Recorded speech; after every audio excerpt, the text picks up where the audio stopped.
बिस्मिल्लाहिर्रहमानिर्रहीम। नाज़रीन, मैं हूं आपका मेज़बान अरसलान तैमूरी क्रैमवर्ड इन्फो से। नाज़रीन, 10/6/2025 यानी कि आज से तकरीबन 7 दिन कबल चूंग के इलाका में, थाना चूंग के इलाका में एक निजी हाउसिंग सोसाइटी के अंदर एक अंदोहनाक वाक़या पेश आया कि जहां 3 यतीम बच्चियों की मां को भत्ता ना देने पर, पैसा ना देने पर फायरिंग करके कत्ल कर दिया गया।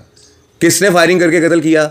नाज़रीन, लखो डैर का एक बदमाश था मलक इम्तियाज़, कि जो बदमाशी करता था और 10 साल कबल इसने एक बंदा मर्डर कर दिया था और उस मर्डर के इल्ज़ाम में 10 साल ये जेल में रहा है और इसके साथियों ने फिर पैसे भर के इसे जेल से बरी करवा लिया था और 10 साल बाद ये जेल से रिहा होकर आया था। नाज़रीन, अपने जेल जाने से 1 साल पहले इस मलक इम्तियाज़ का राब्ता हुआ इस खातून के साथ कि जो उस वक़्त बेवा हो चुकी थी, जिनका नाम नुसरतुन्निसा है। नुसरतुन्निसा नाज़रीन कुछ साल कबल बेवा हो गई और इनकी 3 छोटी यतीम बच्चियां थीं कि जिस दौरान इस मलक इम्तियाज़ का इनके साथ राब्ता हुआ और उसी दौरान ही मलक इम्तियाज़ मर्डर करके जेल चला गया। जेल से आने के बाद मलक इम्तियाज़ ने नुसरतुन्निसा के साथ राब्ता किया कि जो चूंग के इलाका में एक निजी हाउसिंग सोसाइटी में एक आलीशान घर की मालिका हैं जिसकी मालियत 2 करोड़ रुपए है, और इनसे बार बार इसरार करने लगा कि आप मुझे ये घर बेचकर कुछ पैसे दें ताकि मैं कारोबार कर सकूं। नुसरतुन्निसा इस शख्स मलक इम्तियाज़ को, कि जो लखो डैर का रिहायशी है, जिसकी तस्वीर आप लगी देख रहे हैं और जिसने अपने तई आप पुलिस को गिरफ्तारी भी दे दी है इस कत्ल के बाद, नाज़रीन इस शख्स ने नुसरतुन्निसा से मुसलसल पैसों का तकाजा किया, जिसकी ऑडियो रिकॉर्डिंग मौजूद है। आप सुने ताकि आपको अंदाज़ा हो कि ये शख्स नुसरतुन्निसा के साथ क्या तकाजा कर रहा था, जिसका जवाब नुसरतुन्निसा क्या दे रही थी। दोबारा कॉल तेन नहीं करांगा, पहले गल मेरी सुन लै। मैनू कारोबार करने वास्ते पैसे दे दे, मैं तेनू मैं नहीं जानता, तू मैनू नहीं जानता। अच्छा, तेनू कारोबार जिथे मर्जी तू जिथे मर्जी रह, लाहौर रह, जोर रह, कराची रह, मैं तेनू नहीं जानता, तू मैनू नहीं जानता। अच्छा, तेनू कारोबार से पैसे दे दिया बस। क्यों? तू मेरा की लगना? मैं तेनू कारोबार से पैसे दे दिया आप ही तो क्या ही ना की मंग की मांगना है, की मांगना है, की मंगना है मेरे? तू कारोबार मंगन लग पे? मैनू माड़ा जा कोई कारोबार कर दे, हैं? मैं तेनू नहीं, मैं कोई कर दे, मैं तेनू नहीं जानता, तू मैनू नहीं जानता। अच्छा, जा अपनी जिंदगी खुश रह, मैं अपनी जिंदगी खुश कोई रहना। शाहूकार नहीं है कि मैं लोगों को कारोबार करके बनदी फिरा, ठीक है ना? मैं किसी bank of Pakistan, state of Pakistan की कोई मैनेजर लगी है ना, मेरे को बिजनेस चलते पे ने, ठीक है? तू अपने घर दे आख तेन कारोबार करके देन, ठीक हो गया। तो या तू आप कमा के कारोबार कर, ठीक है? ठीक हो गया। अच्छी गल कारोबार काली करके दईए की वजह तेरी यहाँ कमाई गानी ठीक या हो मेरे गया। घर तू की दे गया? मेरे बच्चे मारन दियां मैनू धमकियां लाना, कदी गोलियां मारन दी धमकियां ला, राती की नहीं तू कीता? तू 101 बदमाश नू फोन कीता है, तू आख्या मैं छट्टे मरवाने ने, 2 कलाशन कोफा मेरे को पईयां ने, 2 कलाशन कोफा जड़ियां ने, मैं मतलब कि मैनू दिओ हैं, ते मैं मतलब कि इत्थे दिन नहीं चलन देना, मैं ये नहीं करना वो नहीं करना। ये धमकियां ला ला के सारी रात मैनू छुरी दे नाल ब्लैकमेल कर करके तू मेरा अशर नशर किया पूरी रात। सवेरे तू मैनू जरगमाल बना के उधर लै गया राजा जंग है, गड्डी मेरी ते मैनू भी नाल, ते सारा मतलब कि तू मैनू मजबूर करता रहा कि ट्रैफिक चलदे दे विच गड्डी चला, ठीक है? तू कीता सारा कुछ कि मैं कीता? दस राजा जंग तू लैके गया जबरदस्ती, मेरे को ना कोई लाइसेंस ना कुछ। 101 बार मैं तेन आख्या कि मैं जिट रोड से गड्डी नहीं चला सकती, मेरे को लाइसेंस नहीं, मैं ड्राइवर नहीं, तू ਉਹਦੇ बावजूद मैनू जबरदस्ती मेरे नाल कीती है। तू मतलब कि मैनू कली समझ के बाहर तू मेरे नाल की रात पूरी नहीं कीता। मैं तेरी मां नाल सारियां गल्लां करनियां ने ते तेरे भरावां नू बा के करनियां ने सारियां, ठीक है? तू जो मेरे नाल कीता है ना, मैं तेरे तो हुण पर्दा नहीं पाना, मैं तेरे घर दे आगाही करनी है तेरी हर गल तो, ठीक है? जिहड़ा तू अगे सीन चलाया सी ना करके सारा कुछ खुद, ते अगलियां दे कन्न मेरे खिलाफ भरे सी, ठीक है?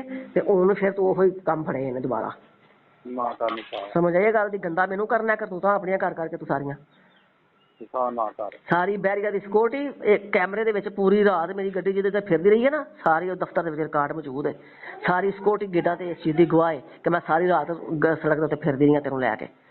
समझ आई गल दी? तू मैनू जरगमाल बना के मैनू सारी रात मतलब तेनू फराया है मेरे इलाके दे विच, समझ आई गल दी? ब्लैकमेलिंग, निक्कियां निक्कियां गल्लां तो ब्लैकमेलिंग, फिर तू मेरे मोबाइल ते गंदा स्टेटस ला के ते की साबित किया मेरे रिश्तेदारों को बदनाम किया मैनू। फिर जिस वक्त मैं 11 बजे उठी हाँ तो मैं तेन पूछा तू मेरे मोबाइल के स्टेटस क्यों लाया? सारी रात मेरा मोबाइल अपनी जेब च पा के रखा, 3:30 ਵਜੇ ਸਟੇਟਸ ਲਾ ਕੇ ਤੇ ਸਵੇਰੇ ਉੱਠ ਕੇ ਮੁੱਕਰ ਗਿਆ। ਮੈਂ ਸਟੇਟਸ ਲਾਇਆ ਹੀ ਕੋਈ ਨਹੀਂ। 21 ਵਿਊਜ਼ ਆਏ ਨੇ ਮੈਨੂੰ ਉਸ गंदे मतलब के सारे मेरे रिश्तेदार ने क्या है कि एक ही है यू स्टेटस, ये क्या स्टेटस तुमने लगाया है? तुम अपनी उम्र देखो और तुम अपने काम देखो। ये कुछ करवाना चाहते थे लोगों से, मुझे मेरे रिश्तेदारों से है। खुली ब्लैकमेलिंग से तू उतर आया है, खुली धमकियां तो तू उतर आया है। तू खुदा दा खौफ कर, गलत जिद्दां करना तू। जवान बच्चियां ने मैं तेन घर ते सुआ बच्चियां दे विच, ਇਹ ਮੈਨੂੰ ਕਹਿਣਾ कि बच्चियां दे विच ਮੈਨੂੰ सुआ। मैं मेरी गल सुन, मैं ठीक है जो कुछ भी मेरे नाल मामला है, ना मेरी गैरत मरी आ ते ना मतलब मैं कोई बगैरत हूं। ठीक है, तू ब्लैकमेल मैनू कर लिया अज दा नहीं, 12 साल पहला मैं तो ये कुछ किया सी मेरे नाल।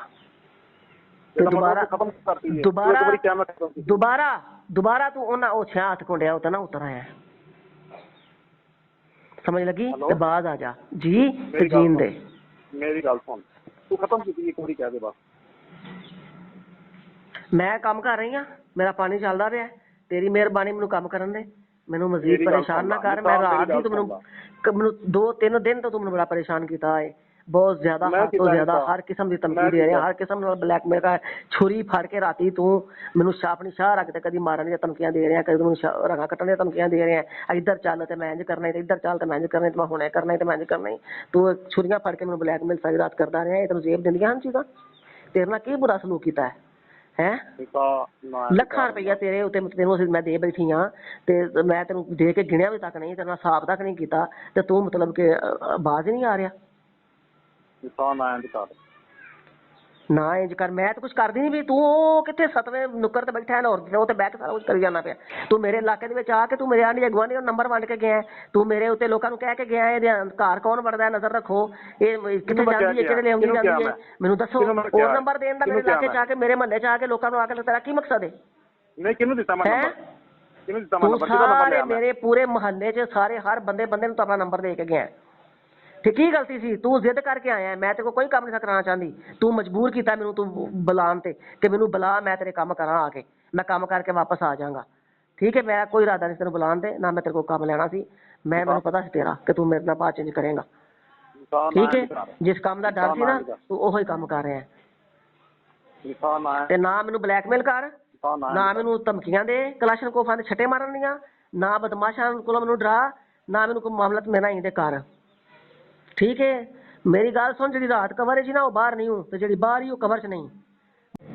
मेरी गल सुन ले, बार बार काले करने का फायदा कोई नहीं है। एक एक करके तुम्हारी सारी असलियत बाहर आ गई है।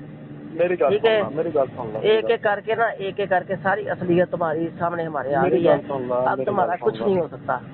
ठीक है, मेरी गल सुन ले, मेरी गल सुन ले, मैं इस गल ना खत्म कर रहा हूँ कि बिल्कुल खत्म कर दे। खत्म करना ते मैं करदा ते पिया वां, कह ते रहा। किस तरह खत्म करना? मैं तेन कारोबार करके दिया ते तू मैनू नहीं जानना, ते मैं तेन नहीं जानती। ये खत्म कर रहे हैं, मैं तेन कारोबार क्यों करके दिया? किस वजह तो करके दिया? हाँ, आप ही तो कहनी पई है कि तू दस की करना है, तू आप ही तो कहनी पई है। मैं तो कहनी पई हां कि चलो जेड़ा को 5-10 हज़ार लेने ले ले, ते साडी जान 5-10 हज़ार मैं कि मच्छर बदमाश है कि 5-10 हज़ार रुपया ले लवां। अच्छा, तू बदमाशी सारी तू मेरे ते बदमाश लग गया जेल चो आके। मैं बदमाश थोड़ी कर रहा तेरे ते, बदमाशी थोड़ी कर रहा करना पिया, जग्गे मंगना मेरे कोल पिया, जगह थोड़ी मंग रहा तेरे को, जगह थोड़ी मंग रहा तेरे वास्ते मैं लभी हां, ते मेरे यतीम बच्चे लबे ने। अल्लाह माफ ते बाहरों ते कोई नहीं टकरिया, कोई बिजनेसमैन, कोई मतलब के कोई कारोबारी, कोई तेनू कोई तेरे घर दियां नूं तेनू बाहरों कोई नहीं पता लब्बा। तुसीं एडे वड्डे बदमाश हो, तुहानूं कोई बाहरों बंदियां दी कमी है? तुसीं कोई फैक्ट्रियां दा मालक लब्भो, कोई तुसीं मतलब के मालक लब्भो कोई। नाज़रीन, इन रिकॉर्डिंग्स में वाज़िया सुना जा सकता है कि ये शख्स उससे पैसों का तकाजा कर रहा है और कह रहा है कि मुझे कारोबार के लिए पैसे दे दो, मैं तुम्हें नहीं जानता, तुम्हारी बेटियों को नहीं जानता। कभी उसे जान से मारने की धमकियां देता है, कभी उसे कहता है कि तुम लाहौर आओ, कभी उसके घर के बाहर बंदों को भेजता है। और नाज़रीन, यहाँ तक कि इसने इस खातून को इसके घर से इसी की गाड़ी में अगवा किया और मुख्तलिफ शाहराहों से होता हुआ राजा जंग ले गया। राजा जंग से वापसी पर गन पॉइंट पर इसको फिर लेकर आया और नाज़रीन, इसने इस खातून को इतना परेशान किया, इतना हैरेस किया और आखिरकार इसे पैसे ना देने की पादाश में कत्ल कर दिया। नाज़रीन, क्या ये CCD का केस नहीं है? मैं गुजारिश करूंगा additional IG crime control department Chattha साहब से कि इस मामले को संजीदगी से देखा जाए, इस मलक इम्तियाज़ को संजीदगी से देखा जाए। ये आपका केस है, कि इसने पहले भी मर्डर किया, उसमें अंदर गया और इसके साथियों ने पैसे दे के इसको छुड़वा लिया। 10-15 लाख रुपए खर्च किया गया इसको बाहर निकलवाने में, और बाहर आते ही इसने एक ऐसी खातून का मर्डर कर दिया कि जो पहले से बेवा थी और 3 यतीम बच्चियों की जो वो माँ थी, और न जाने कैसे अपना गुजर बसर, उसके पास जो भी कुछ पैसा था वो अपनी यतीम बच्चियों के लिए था। लेकिन इस शख्स मलिक इम्तियाज़ ने उससे वो पैसा, उससे वो घर छीनने की कोशिश की और उसकी पादाश में उसे मर्डर भी कर दिया। ये नाज़रीन सूरत हाल है और ये वाक़या पेश आया है चूंग के अंदर। ये इलाका चूंग लगता है नाज़रीन कि जहाँ पर ये वाक़या पेश आया है। इस सारे वाक़या की नाज़रीन FIR पढ़ते हैं, उसके बाद इस पर बात करते हैं। नाज़रीन इस खातून की बेटी हैं आयशा याकूब, उन्होंने मुकदमा दर्ज करवाया है और वो लिखती हैं, बखिदमत जनाब SHO साहब थाना चूंग लाहौर, जनाब अली गुजारिश है कि मैं मसमात पता जेल की रिहायशी हूँ। आज मोरखा 10/6/2025 बवक़्त 9 बजे रात मैं और मेरी वालदा नुसरतुन्निसा, मेरी छोटी बहन सैरिश याकूब और मेरे चचा हारून अपनी गाड़ी नंबर LEC 7858 सुजुकी वैगनार पर बैरिया ऑर्चर्ड से शॉपिंग के लिए ठोकर न्याज बेग की तरफ आ रहे थे। मैं गाड़ी चला रही थी और मेरी वालदा मेरे साथ फ्रंट सीट पर बैठी थी।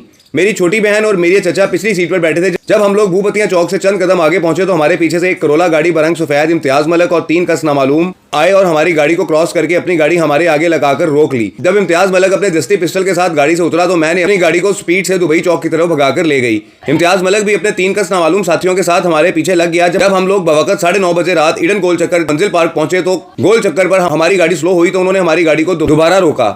इम्तियाज मलिक ने अपनी गाड़ी से उतरकर अपने दस्ती पिस्टल से हम पर सीधी फायरिंग कर दी और दौरान फायरिंग मेरी वालदा को 4 फायर लगे। एक छाती पर बाईं साइड पर, 2 फायर बाईं बगली पर लगे और एक फायर बाईं कोहनी पर लगा। मैं अपनी वालदा को जख्मी हालत में करीबी अस्पताल ख्वाजा अख्तर सईद EME सोसाइटी में लेकर जा रही थी कि मेरी वालदा जख्मों की ताब ना लाते हुए रास्ते में जहां बाग हो गई। वजह नाद यह है कि इम्तियाज मलिक ने मेरी वालदा के साथ जबरदस्ती निकाह किया था। इम्तियाज मलिक और इसके भाई नंबर 1 एजाज, नंबर 2 उमर और बहनें सायरा अकरम, नंबर 2 समीना कौसर मेरी वालदा से कारोबार के लिए पैसों की डिमांड करते थे और पैसे ना देने की वजह से इम्तियाज मलिक ने अपनी बहनों भाइयों की माँ और हम मशवरा होकर मेरी वालदा को नाहक कत्ल किया है। सारा वकूआ मैं और मेरी छोटी बहन सैरिश याकूब, मेरे चचा हारून ने बचश्मे खुद देखा है, लिहाजा कार्रवाई की जाए। अल-अर्ज़ दस्तखत बहारूफ अंग्रेज़ी आयशा याकूब। नाज़रीन ये मोहतरमा आयशा ने मुकदमा दर्ज करवाया है कि जो इन खातून की बेटी हैं और बताया है कि किस तरीके से इम्तियाज़ मलिक और उसके 3 नामालूम साथियों ने उन पर फायरिंग की और उनकी वालदा को 4 फायर मारे। नाज़रीन इस खातून आयशा ने बड़ी हिम्मत की इम्तियाज़ मलिक और उसके हमलावरों से बचने की और गाड़ी को भगाती रहीं, घुमाती रहीं, लेकिन इन हमलावरों ने, क्योंकि ये हमलावर पेशावर थे और इन्होंने इस आयशा याकूब की गाड़ी का पीछा नहीं छोड़ा और एक पॉइंट पर जाकर इन्होंने उसकी वालदा को 4 फायर मारे और उसके बाद वहाँ से फ़रार हो गए। जबकि ये खातून आयशा अपनी वालदा नुसरतुन्निसा को लेकर करीबी अस्पताल में गईं, लेकिन वो जाबर ना हो सकें ज़्यादा खून बहने की वजह से। ये नाज़रीन इस मलिक इम्तियाज़ ने किया है। ये आपने फैसला करना है कि ये शख्स CCD के काबिल है या नहीं। इस व्लॉग के साथ इजाज़त दीजिए। अल्लाह हाफिज़।